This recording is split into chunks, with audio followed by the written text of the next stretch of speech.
Okay, so we're going to start here at the southeast corner of the site. This is the construction team entrance.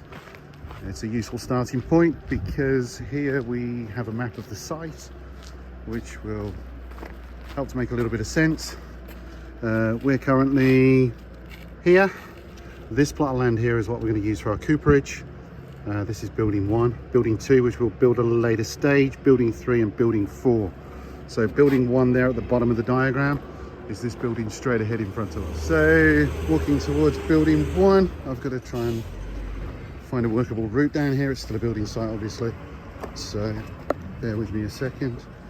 We've recently been laying roads, curbstones are about to go in, and this will be the entrance to what will be our first cask maturation warehouse. Components or the key features of the distillery is to give every visitor complete transparency of what we're doing. So you can see through glass walls into all of the 4 maturation zones that we have here. There'll be an area here in the middle where people can look into zone 1, zone 2, zone 3 and zone 4. One of the interesting features about this building is this 13-meter high ceilings. And the idea of the ceilings is to create enough space to essentially passively cool the entire building. So you'll be able to see through this window. We have fans on the bottom and fans on the top. The ones at the top take out the hot air, the ones at the bottom bring in fresh air, and that air circulation is actually enough to bring down the temperature of this building considerably. Even today outside it's about 31 degrees, inside it's about 14 degrees. So as we're leaving this building, it's worth taking note of this here. So this is actually water distribution for fire suppression, despite the rumours in other parts of the world that China doesn't care about health and safety. If you take a look through here, you'll see that every single building and every single zone has a pretty intensive fire suppression infrastructure. So this empty space here will eventually be for building 2. Building 2 will be an exact replica of building 3, or be mirrored. And building 3 is for malting, milling, mashing and fermentation. And that's the next stop. From the front face of building 3, we have on the left and both the right hand side our plenum wall, which is a collection of names of people that are either invested in the project or are supporting our project. This will be the entrance for staff, but that's where all the equipment will be. So visitors will enter up this staircase to a mezzanine floor up there where they can look in and see what's going on, but do it completely safely.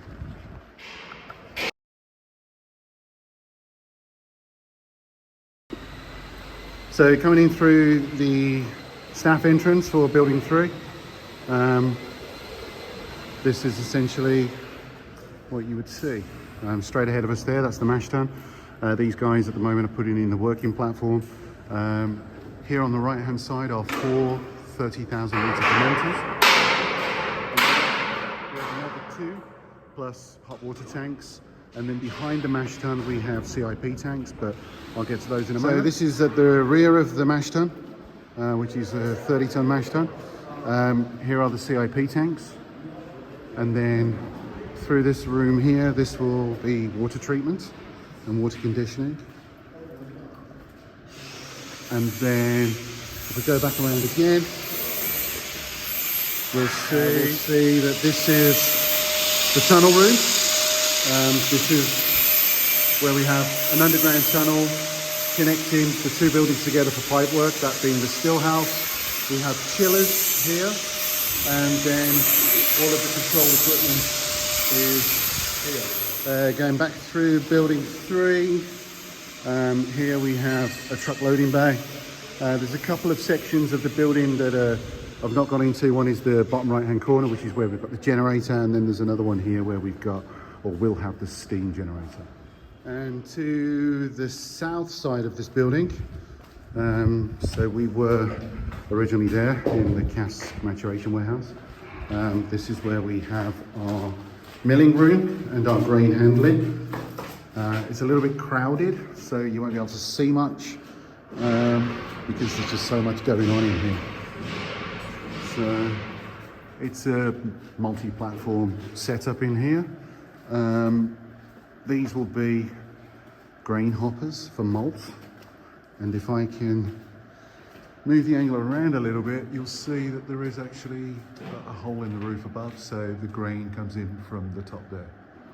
And now to the visitors' experience of building 3. So visitors would come up these stairs, see the plenum wall. That would be their way out. But then while they're here, they come up and get to be on this mezzanine floor here, where they can look through windows and see everything down below. So please excuse the background noise.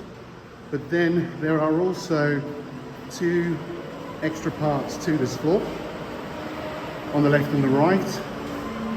So this here would be for events and tastings.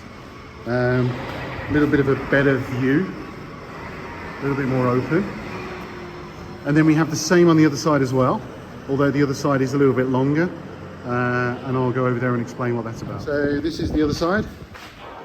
And there hasn't been an invasion of moles. They're just basically getting ready to lay floor tiles. But on the other side, it finishes at about here. So we would cut it off at this pillar. And then this section here will be a laboratory and a room for the mashing team to work from.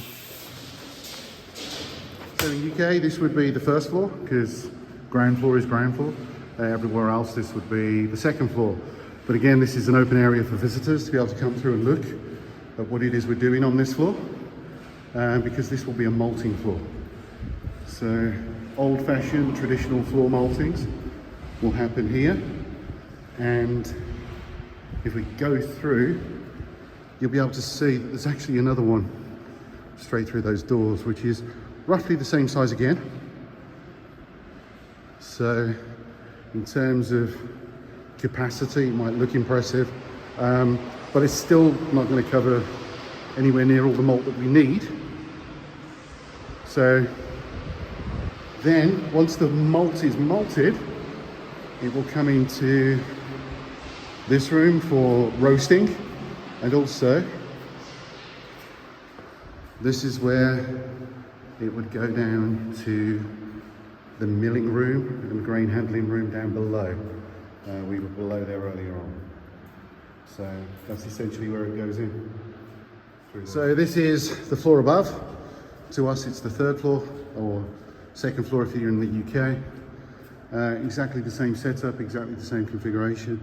So there's no point walking all the way through there again. You can still see it's the same depth. So we'll go straight up to the next floor.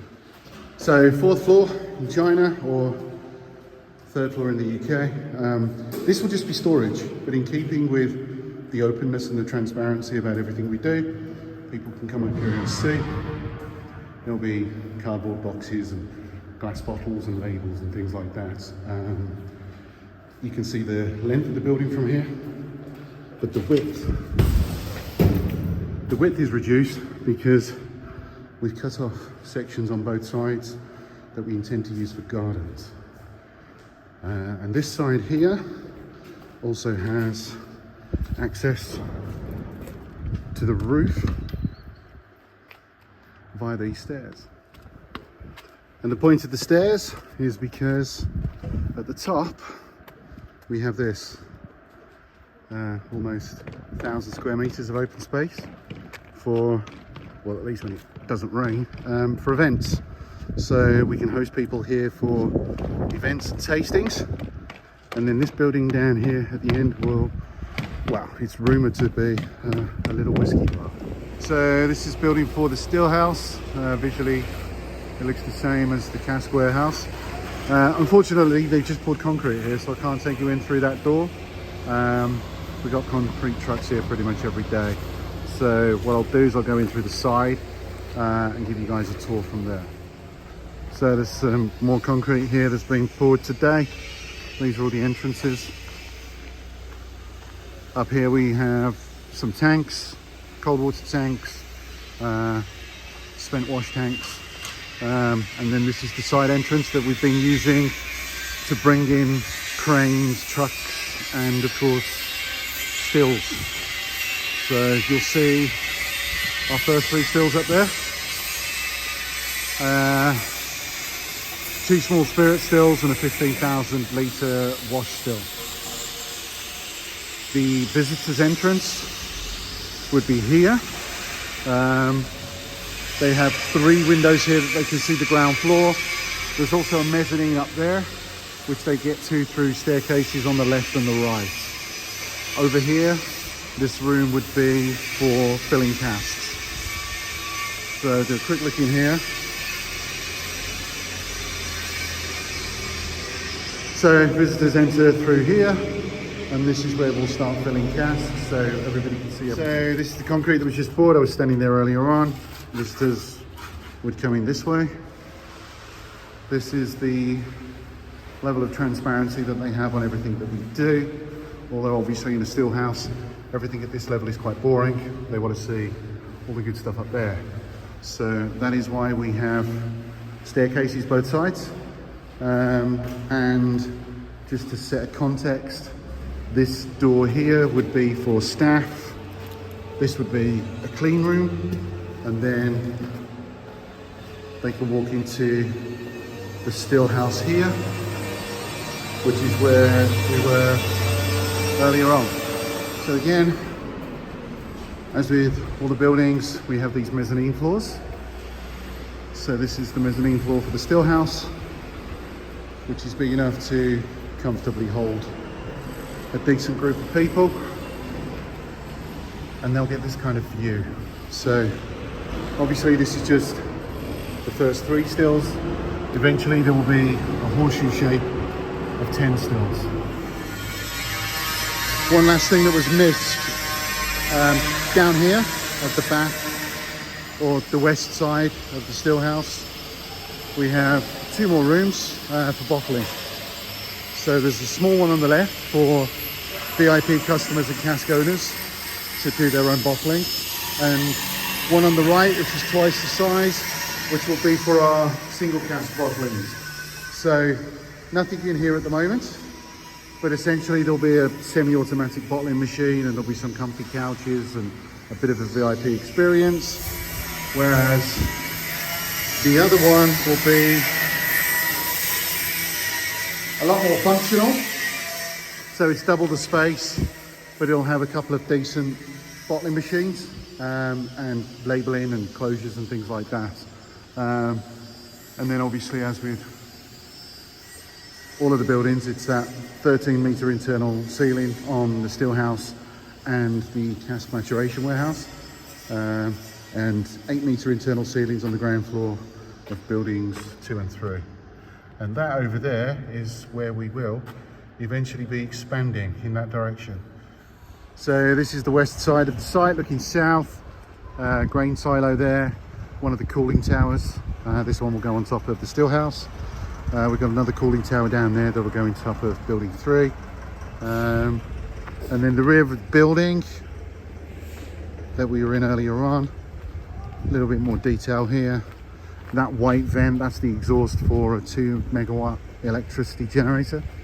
And then these doors here, the second set, the set of doors here, that goes into the water treatment plant. This is for where our gas generator will go.